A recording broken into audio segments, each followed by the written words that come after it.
The widow who never forgot. What she did for the poor hunter shocked everyone. Imagine losing everything, the home you loved, the husband you cherished. And just when death seems certain, a stranger risks his life to save you. But what if years later, that same man is still struggling while you've built a life? This is the story of a widow, a poor hunter, and a promise that would shock everyone. Stay with me because you'll want to see what happens next.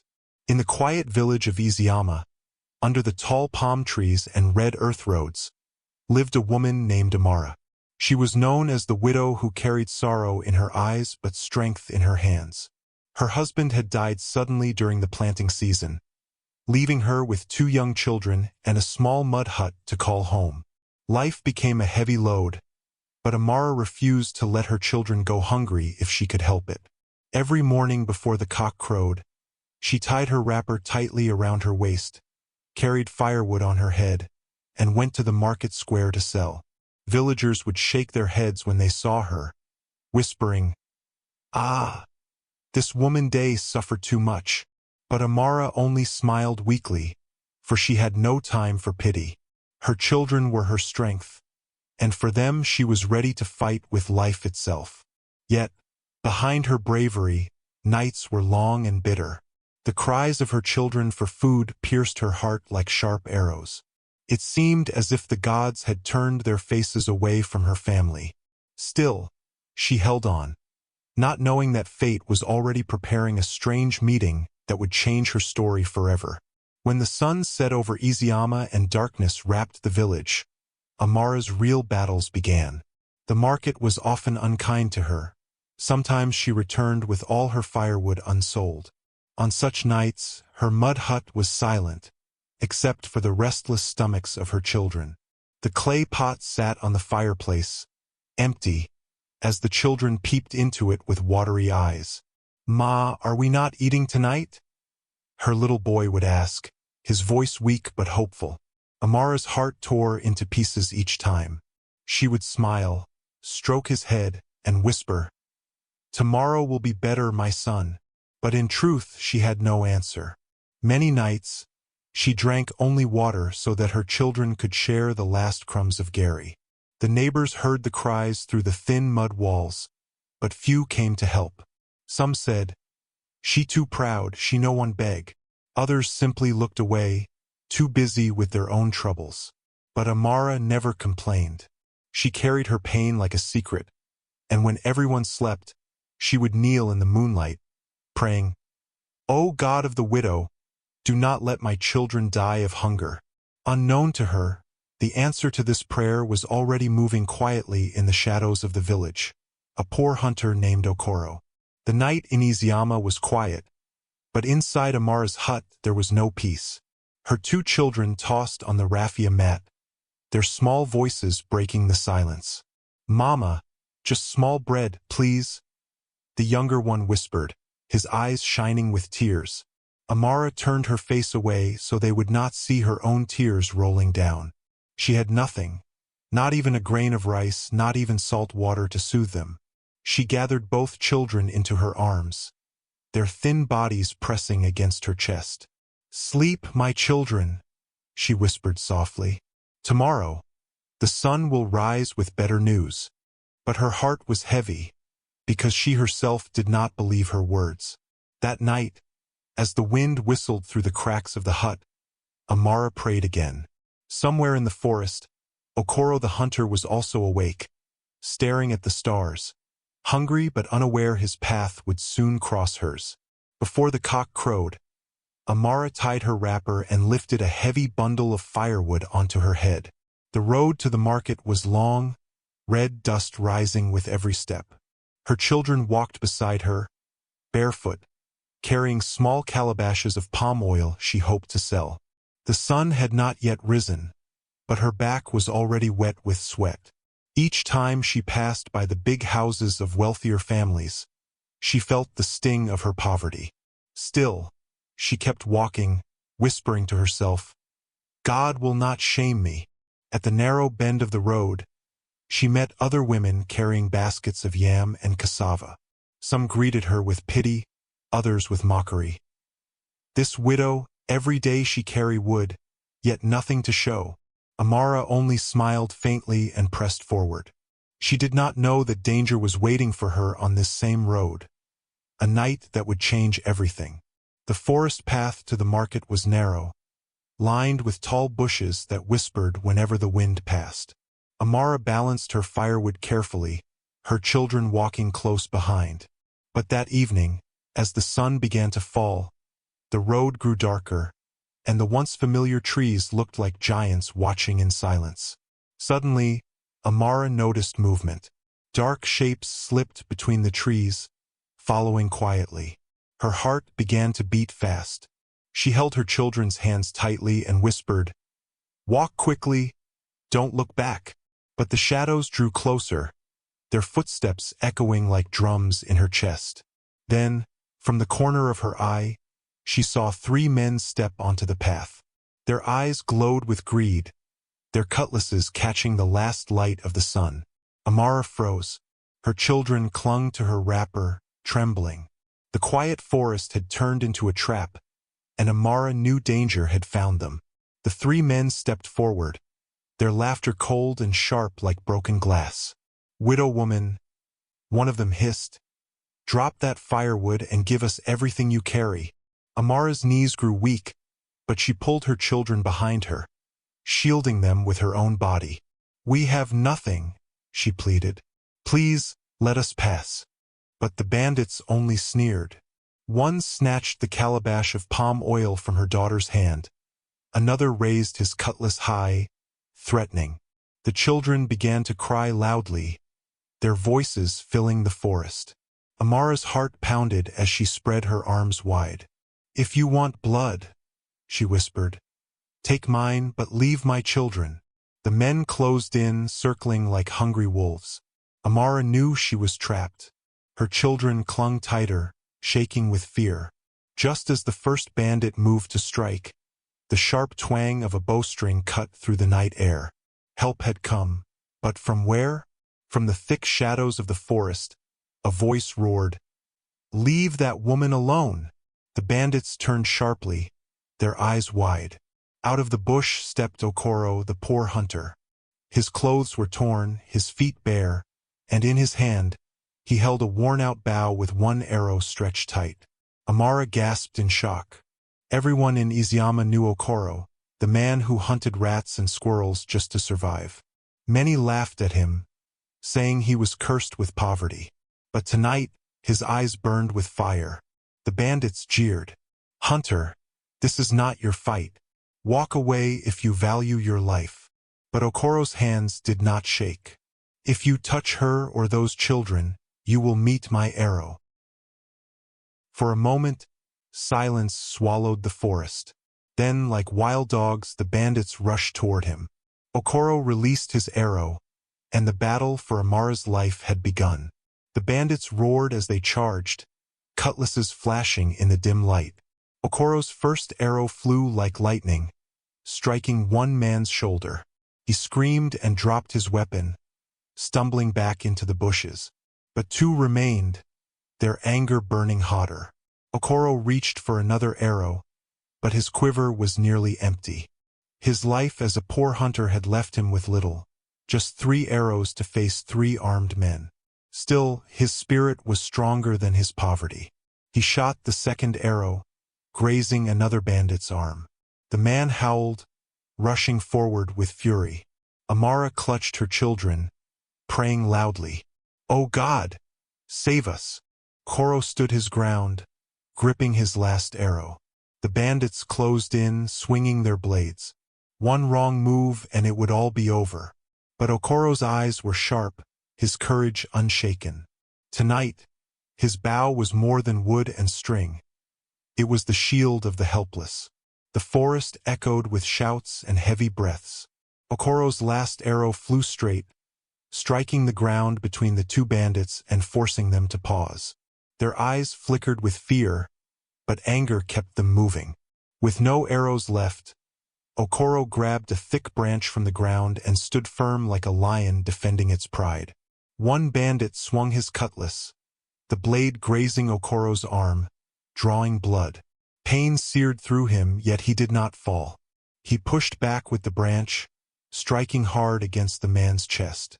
The bandit staggered and tumbled into the bushes. The last man, now trembling, looked at the hunter's fiery eyes and the widow's desperate cries. His courage melted. Dropping his cutlass, he fled into the darkness. Silence returned to the forest. Amara rushed forward, tears streaming. "You saved us," she whispered. But Okoro only nodded, his body weak, his spirit still burning. Amara fell to her knees, her arms still holding her children close. Tears rolled down her cheeks, falling onto the dusty forest floor. "Hunter, I have nothing to give you," she cried, her voice breaking.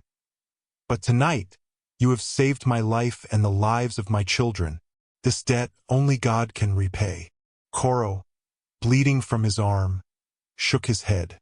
"I am only a man, widow. If I die today, let it be said I died protecting the innocent." His words were heavy, yet humble, spoken by a man who owned nothing but courage. The children clung to their mother, their small voices whispering, "Thank you, Uncle Hunter." In that moment, Amara's heart carved his name in gratitude. She vowed silently, "If God gives me strength and life, this man will never be forgotten." That night, a bond was written, not on paper, but in tears and sacrifice. After the fight in the forest, Okoro returned to his hut, his arm still bleeding. The hut stood at the far edge of Izayama, built of mud and patched with old palm fronds. Inside, it was bare. No bed, no chair, only a raffia mat and a broken pot in the corner. He sat quietly, pressing a cloth to his wound. Hunger gnawed at his stomach, for he had not eaten since morning. The forest had given him nothing that day, no rabbit, no bird, only silence. Yet he was not bitter. He whispered to himself, "Even if I have nothing, I still have my bow and my courage." The village children often mocked him, calling him the hunter who catches air. But in his loneliness, Okoro carried a quiet pride. That night, under the leaking roof, he closed his eyes, never knowing that his greatest reward was still far ahead. Morning came, but Okoro's hut smelled only of damp earth and smoke. His stomach rumbled loudly, yet there was no yam, no rice, not even Gary to quiet the hunger. He tied his ragged cloth around his waist and stepped into the forest once more, bow in hand, hoping for luck. All day he searched. He set traps, waited under trees, and followed footprints. But the forest gave him nothing. By evening his legs were weak, his eyes dim. He picked bitter leaves by the roadside and chewed them just to keep himself standing. When he returned to the village, some boys laughed. "See Okoro, the mighty hunter. What did you catch today?" "Air." He smiled faintly, hiding his pain. But deep inside, hunger burned like fire.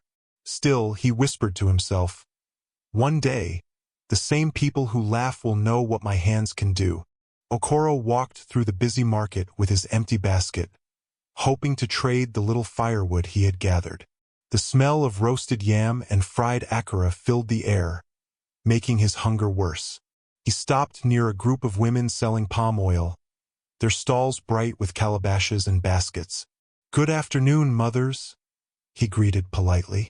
But instead of kindness, laughter met him. "Ihen, Okoro the great hunter," one woman jeered. "What did you bring today? Another story of the one that got away?" The others joined in, clapping their hands and mocking. "A man who cannot catch even a rabbit, how will he feed a wife? No wonder he lives alone like a ghost." Okoro's face burned, but he said nothing. He bowed his head and walked away slowly. Their laughter followed him, sharp and cruel. Yet inside his heart he carried silent dignity. In Izayama, the council of elders often gathered under the great Irako tree to discuss matters of the village. They decided who received farmland, who got help during planting season, and who was honored at festivals. Okoro, though a son of the soil, was never called. One evening, As drums echoed and the elders shared cola nut and palm wine, Okoro walked past quietly. He greeted with respect, "May the land favor you, fathers." But they only nodded without looking at him. Their talk continued, as if he was a shadow. When farmland was shared, his name was missing. When hunters were praised, his bow was never mentioned. To the elders, Okoro was invisible, a man too poor to matter. Yet, under the stars that night, Okoro lifted his eyes and whispered, "A man is not measured by wealth alone. One day, they will remember me." Okoro owned no land, no goats, no fine clothes. His hut leaked when it rained, and his sandals were made from old tire scraps. Children mocked him, women laughed at him, and even the elders forgot his name. By the world's measure, he was a poor man with nothing. Yet one thing he carried like a crown was his courage. It was courage that kept him walking into the forest every day, bow in hand, even when his belly was empty. It was courage that made him face wild animals alone, with only traps and hope. And it was courage that made him stand before 3 armed bandits to protect a widow and her children. People could not see this treasure, but it lived in his chest like fire. Okoro was poor in riches, but in bravery he was a king among men. That night after the attack, Amara lay awake on her raffia mat, her children sleeping soundly beside her. The image of Okoro standing against the bandits would not leave her mind. She could still hear the twang of his bow, the courage in his voice, and the blood that stained his arm for their sake. Tears filled her eyes as she whispered into the darkness, "God, you have seen what this man has done for me. If you bless me, if you lift me from this pit of suffering, I will not forget him. I will honor him, even if the world despises him." It was a quiet vow, spoken only to the stars above her hut. Nobody heard it, not even her children. But Amara's heart carried it like a sacred seed, waiting for the day it would grow and bear fruit. Before the first light of dawn, Amara knelt on the cool clay floor of her hut. Her children still slept, their breaths soft and innocent. With hands lifted to the sky, she began to pray. "Father of orphans, husband of widows," she whispered, her voice trembling. "Thank you for sending Okoro to us that night. Without him, my children and I would be lying cold in the forest. I have no riches, no gifts, but I bring my gratitude." Tears rolled freely down her face as she continued, "If you bless the work of my hands, I will remember this man. I will not forget his sacrifice. Bless him too, O Lord, for he risked his life for us." In that quiet dawn, her prayer rose like smoke, unseen but powerful. And though she did not know it, heaven had already begun to write her story of restoration. Days turned into weeks, and weeks quietly grew into years. Life in Izayama village never stopped. The cock still crowed at dawn, children still chased one another in the dusty fields, and the women still gathered at the market with baskets on their heads. For Amara, the pain of widowhood remained, but little by little, she learned to stand stronger. She began trading palm oil in small calabashes, walking long distances to nearby villages. Sometimes she returned with aching feet, but her children's smiles made the pain worth it. Okoro, the hunter, also kept living quietly in his hut. He went into the forest daily with his bow, coming back with just enough to keep hunger away. The world did not applaud him, but he kept walking the same path. Life moved on, but the promise in Amara's heart never faded. It was waiting for its appointed time. The years passed gently, like the slow flow of the village stream.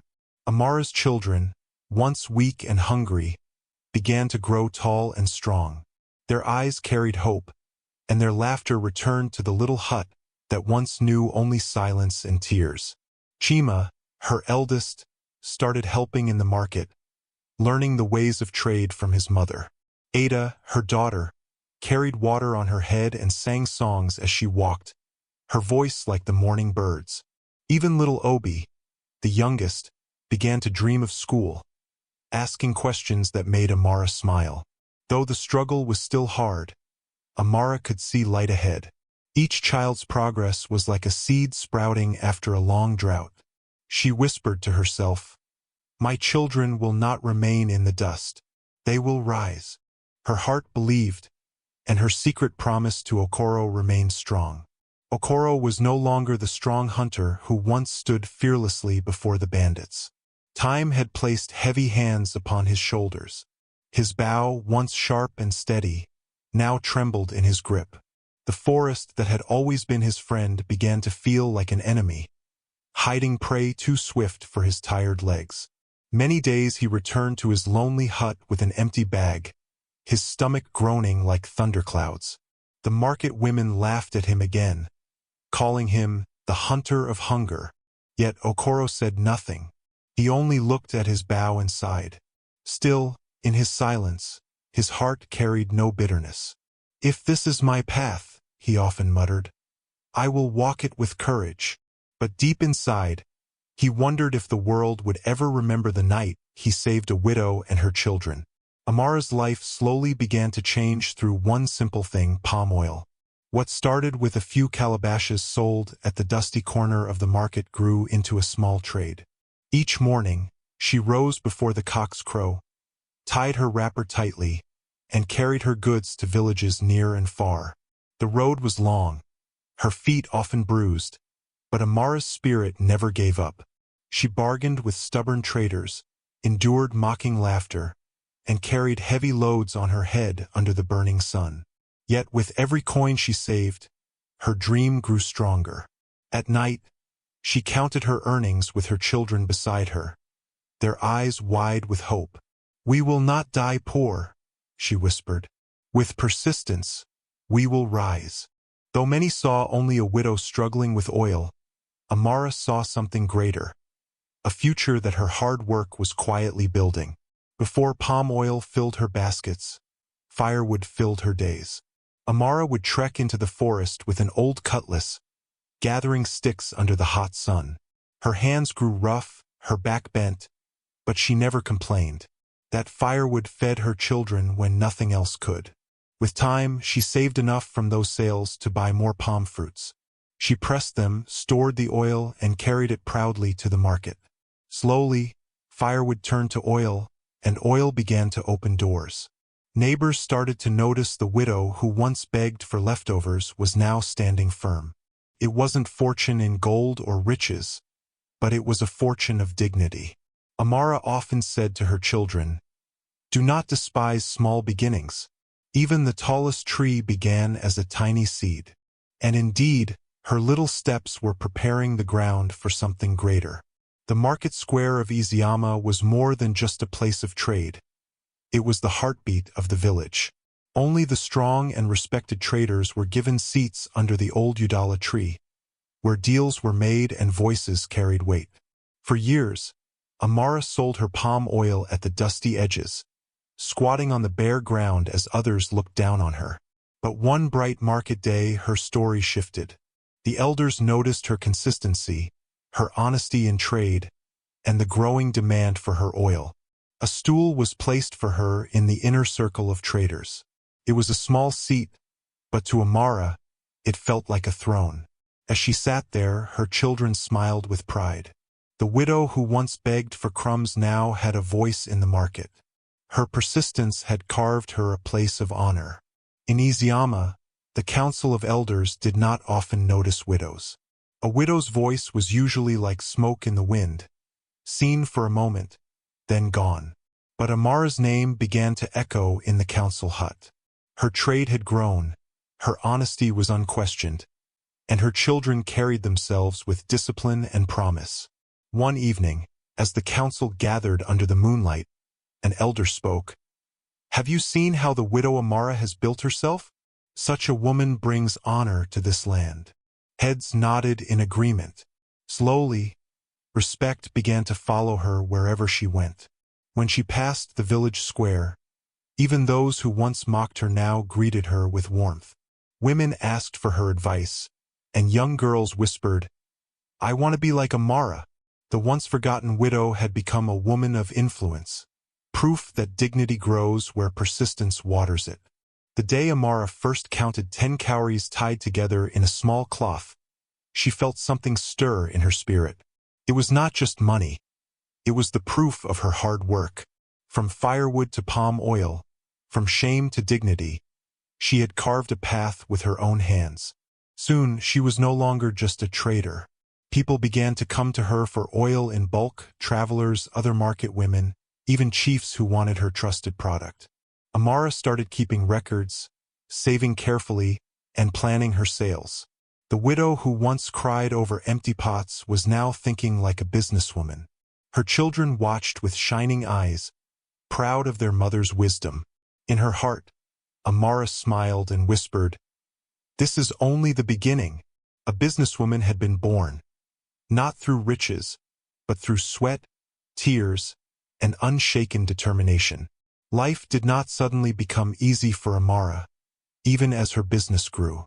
There were days when traders tried to cheat her, days when the rains spoiled her palm fruits, and nights when sickness visited her children.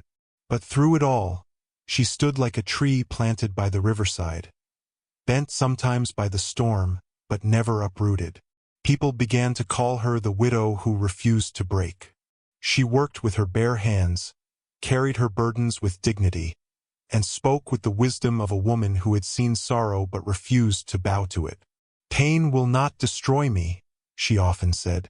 "It will shape me." And so it did. Her struggles did not bury her.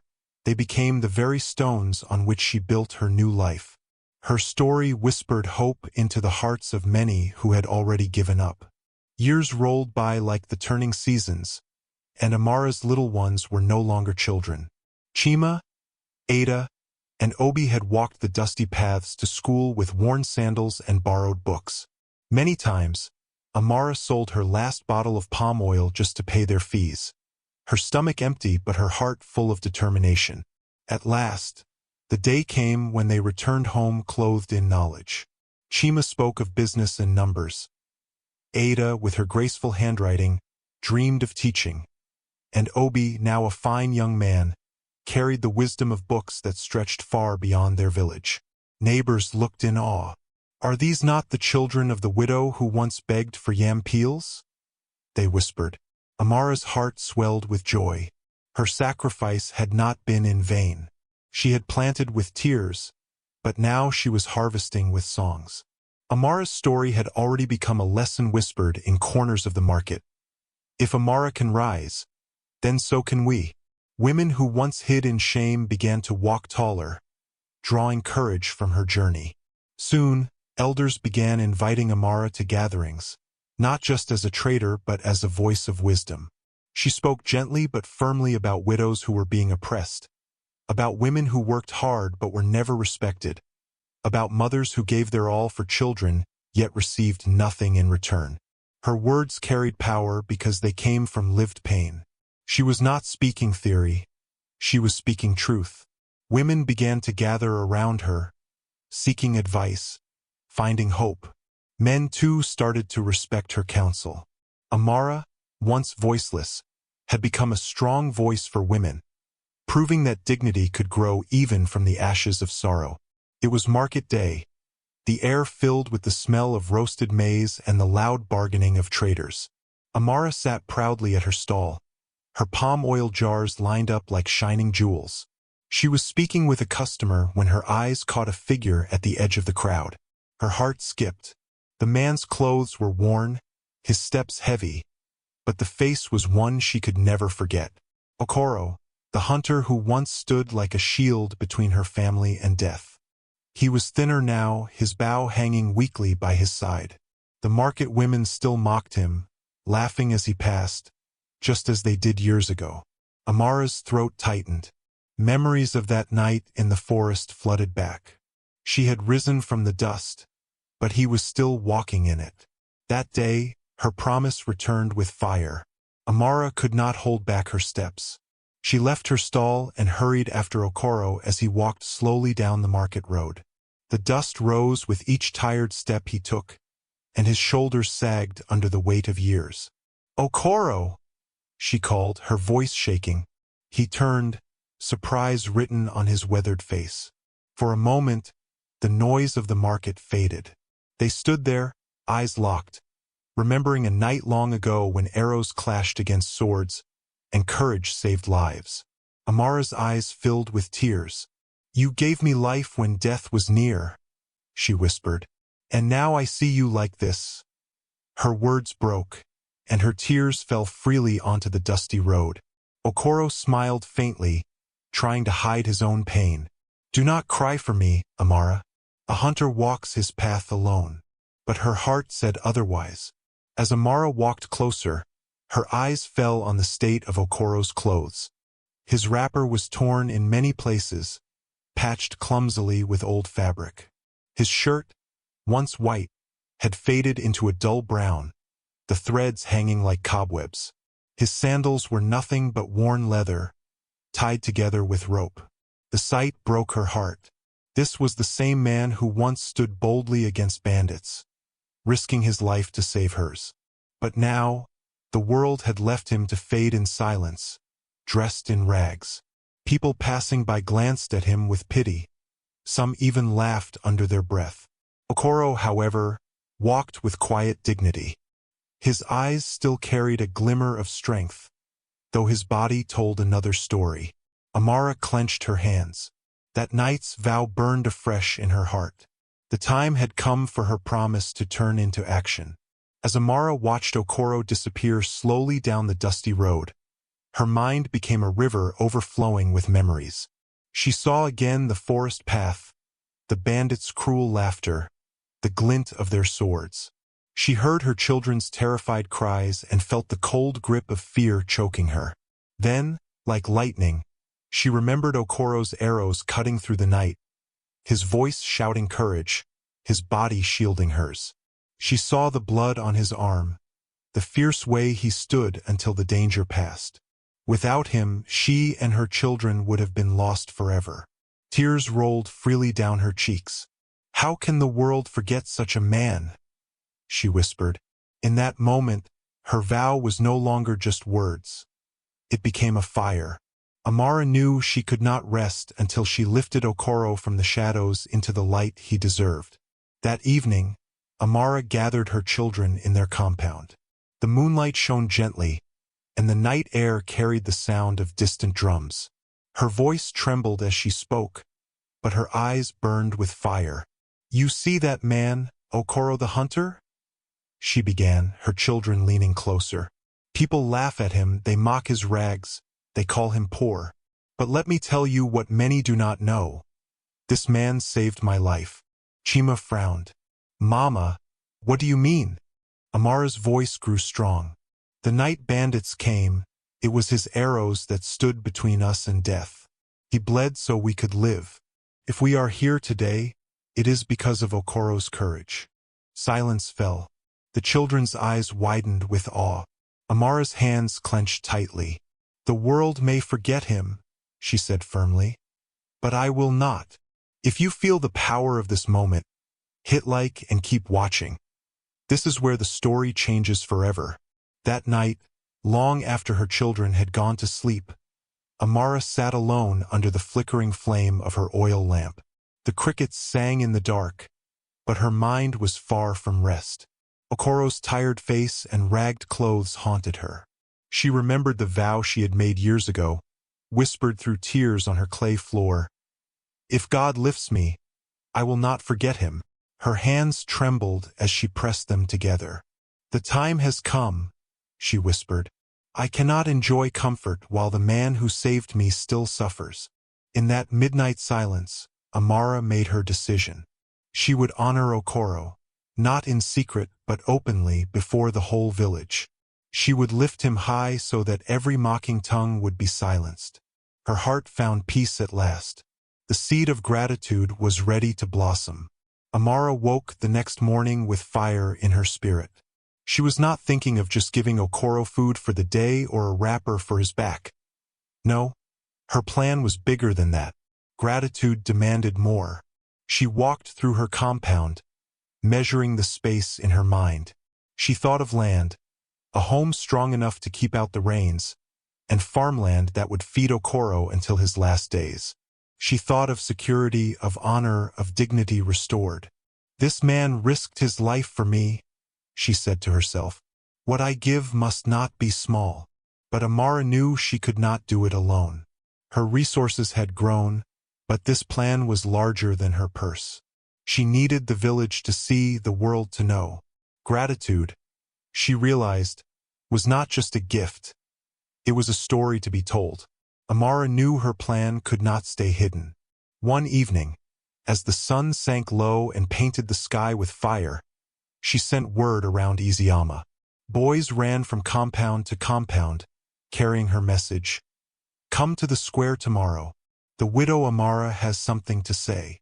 Whispers spread quickly. "What does a woman want to announce?" some asked, curious. "Is she going to boast about her riches?" Others sneered. But when morning came, the market square was full. Elders sat on their stools, women with baskets gathered, and children clung to their mothers' wrappers. Amara stood tall in the center, her wrapper neat, her head held high. She was no longer the widow of sorrow. They saw a woman of strength. Her heart pounded, but her voice was steady. "Today," she began, "I want to speak of a man the world has forgotten." As the crowd murmured in curiosity, Amara lifted her hand and called one of the village boys. "Go," she said firmly. "Bring Okoro the hunter. Tell him the people await him." The boy ran off, dust rising behind his bare feet. Minutes later, the whispers grew louder as Okoro appeared at the edge of the square. His bow hung loosely in his hand, his wrapper still ragged, and his steps uncertain. Children giggled. Some women shook their heads, but the elders watched in silence. Okoro's eyes darted around, confused. "Why am I here?" he asked softly, his voice almost lost in the noise of the crowd. Amara stepped forward, her eyes fixed on him. "Because today, the truth must be spoken." The square grew still. Everyone leaned closer, sensing that something unusual, something powerful, was about to happen before their very eyes. The square was silent now, every ear waiting. Amara stepped closer to Okoro, her voice strong but trembling with emotion. "Okoro," she said, her eyes shining.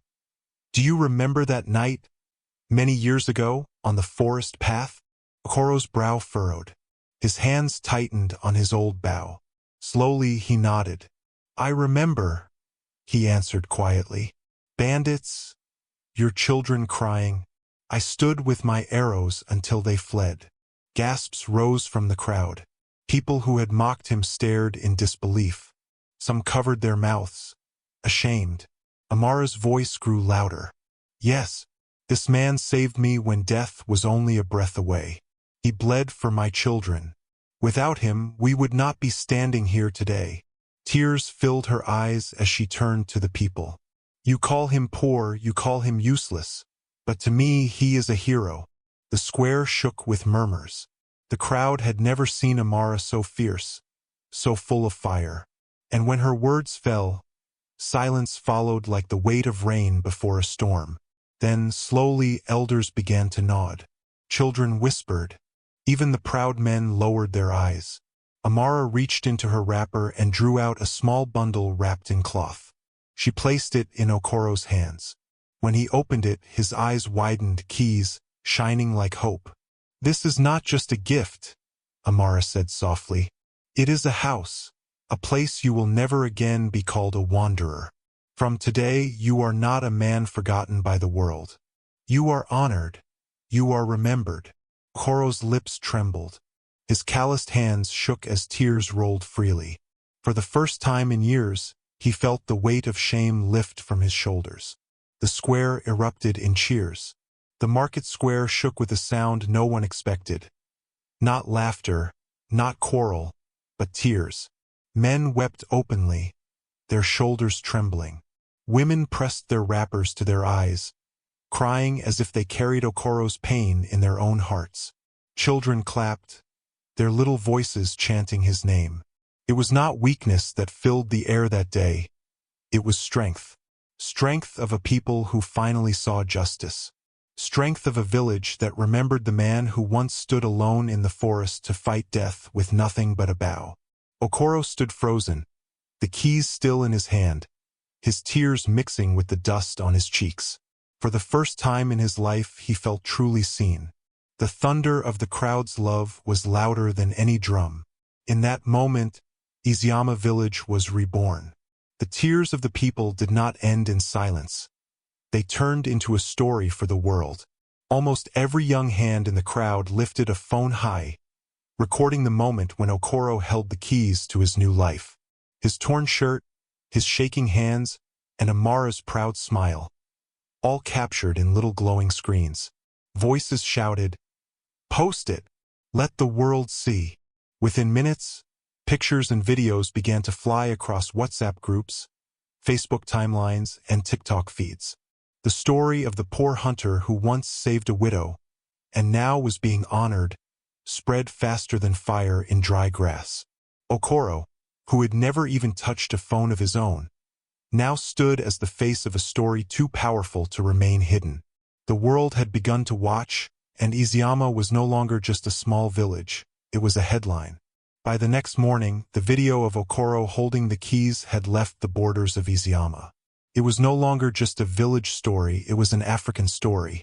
The world was hungry for hope, and Okoro's story fed that hunger. Journalists called, bloggers wrote, and radio presenters said his name with pride. Even people in big cities who had never heard of Izayama began searching the map. Okoro, the forgotten hunter, had become a symbol. A man who once had nothing, now carried the honor of millions. And yet, in his heart, he only thought of the night he had saved a widow and her children. The story of Okoro and Amara did not stay in Izayama. Phones, radios, and newspapers carried it across Africa. In Lagos, mothers wept as they shared it with their children. In Nairobi, young men paused their work to watch the video and whispered, "True courage is alive."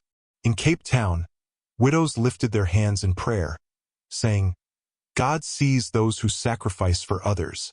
Messages poured in from every corner, letters, calls, and online comments praising Okoro's bravery and Amara's heart.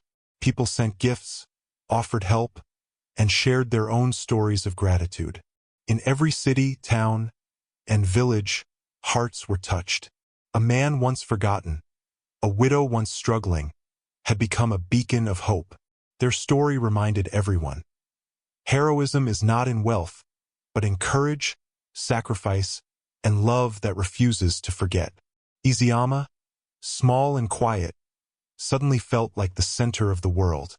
As the dust settled over Izayama, the village returned to its daily rhythm. But something had changed. People no longer measured a man by his clothes or a woman by her losses. They saw courage, sacrifice, and love for what they truly were. Amara often sat by her children, speaking gently, "Remember, my little ones, never forget those who help you. Wealth fades, clothes tear, but gratitude lasts forever." Okoro, once alone and unnoticed, now had a home, land, and respect. Yet he remained humble, always saying, "I only did what anyone would have done." The villagers learned that gratitude is not just an act. It is a seed that grows into hope. One kind deed can ripple through hearts, lifting even the forgotten. And in the quiet corners of Izayama, children whispered to each other, dreaming of courage, love, and the power of a thankful heart. Okoro and Amara's story did not end in Izayama. The video, shared across continents, inspired millions. People wrote messages of hope, saying, "Even in the hardest times, courage and gratitude can change lives." Teachers told students about the hunter who saved a widow. Mothers told children about the widow who never forgot. The world had witnessed the power of a single act of kindness, magnified by love and remembrance. Okoro's home became a symbol, a place where villagers, travelers, and strangers came to see the man who once had nothing but bravery. Amara's children grew into leaders with hearts shaped by gratitude. and the lesson traveled far. Wealth is fleeting, but gratitude and courage create legacies that no internet, no time, and no challenge can ever erase. In every post, every share, every story retold, their legacy lived on, breaking barriers, touching hearts, and inspiring change. Thank you for watching through. Hey, I'm curious. Where in the world are you watching from? Drop it in the comments. If this story touched your heart, like, subscribe, and turn on the notification bell so you never miss a story of hope and courage. And remember, never forget those who risk everything for you. One act of kindness can change the world.